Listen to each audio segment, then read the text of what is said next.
Bom dia, boa tarde, boa noite. Hoje eu estou com o professor Giba. Ele é diretor do cursinho da Poli e professor de Química. O professor se disponibilizou a conversar conosco do Vista Pátria sobre a prova do Enem.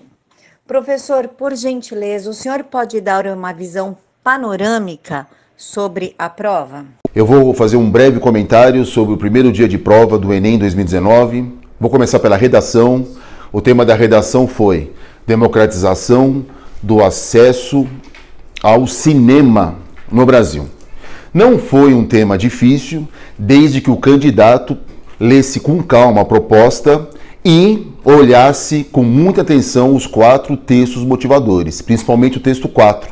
O texto 4, ele informava a linha que o candidato deveria seguir. Ou seja, é democratização do acesso aos parques de exibição de filmes no Brasil.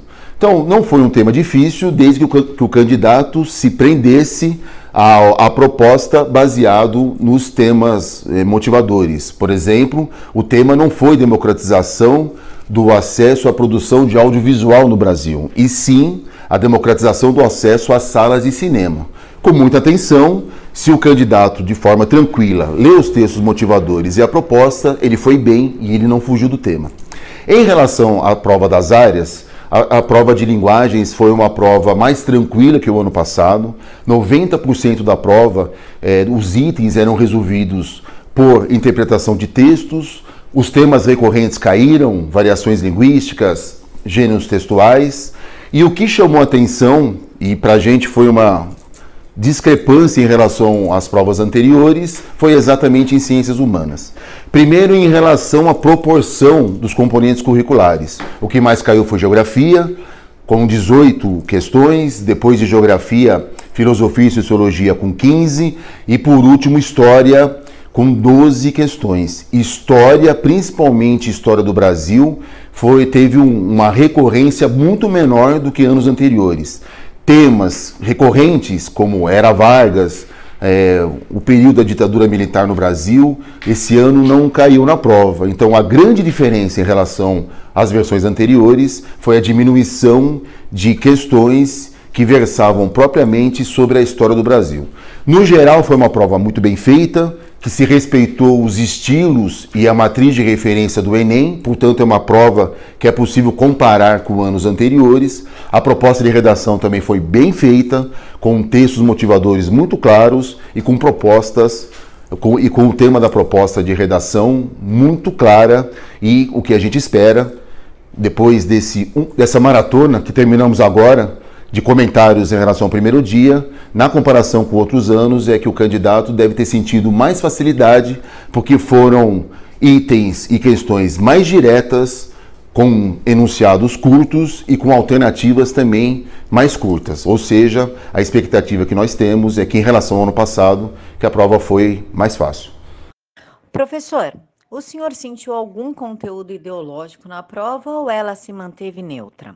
Houve um trabalho da comissão instaurada pelo MEC no primeiro semestre para fazer separação de itens do Banco Nacional de Itens da prova, com o objetivo de não gerar polêmicas pós-aplicação, né? E isso de fato aconteceu, né? E na minha opinião é por conta disso que alguns temas não caíram. Então ela teve um filtro no Banco Nacional de Itens, como resultado da comissão criada no primeiro semestre, como já tinha sido divulgado anteriormente pelo próprio governo. Professor, muito obrigada. Para finalizar, quais são as expectativas para a próxima fase da prova? E se o senhor puder deixar algum conselho para os estudantes, a gente agradece. Da mesma forma que no primeiro dia, o que nós esperamos no segundo dia é que se mantenha o mesmo estilo de anos anteriores, de acordo com a matriz de referência do Enem, que é um documento público que pode ser consultado na internet gratuitamente. Ou seja, vai ser uma prova que vai cobrar dos alunos os conteúdos de ciência da natureza e matemática, mas sempre em nome de buscar soluções, né? O que se chama de uma prova de habilidades nada mais é do que usar o conteúdo em nome de resolver um problema. E, portanto, nós esperamos uma prova que tenha essa característica e que reproduza o dia de hoje no sentido de não ser uma prova complexa. Esperamos uma prova onde os itens, as questões, elas tenham de média para baixa complexidade. O importante é o estudante saber que, por conta da teoria da resposta ao item, vale a pena, antes de acertar uma questão difícil, acertar as fáceis, porque a TRI cobra coerência. O sistema de avaliação do Enem cobra uma coerência. A coerência é o aluno acertar as questões fáceis para depois acertar as questões difíceis. Se ele fizer o inverso, se ele acertar primeiro as difíceis para depois acertar as fáceis, o sistema considera que ele chutou.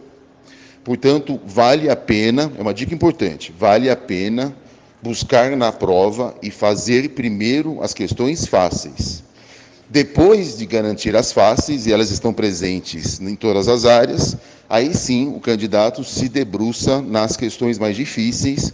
Cuidado para não perder o tempo. Planejamento do tempo é fundamental para ter um bom desempenho no exame.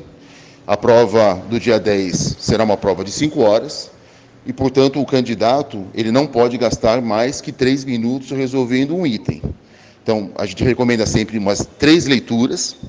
A primeira leitura, que ele possa garantir as fáceis, marcar com quadradinho aquela que ele percebe que, com um pouco mais de cuidado, ele consegue resolver, e com uma bolinha, aquelas que ele acha extremamente difícil. Na segunda leitura, fazer aquele marcou com quadrado, e na terceira leitura, aí sim se debruçar naquelas que ele marcou com uma bola, com um círculo, que são as questões que para ele são muito difíceis. Essas 3 leituras, elas garantem coerência. Primeiro acertar as fáceis, depois as médias, depois as difíceis. Os dados do INEP mostram que, quando o estudante tem coerência, o desenvolvimento dele, o desempenho pode aumentar entre 150 e 200 pontos. Então, vale a coerência. Professor, muito obrigada pela disponibilidade, pela atenção e pela educação do senhor. Estou à disposição, Camila. Se você precisar, me chama. Boa noite para você, bom trabalho, bom descanso.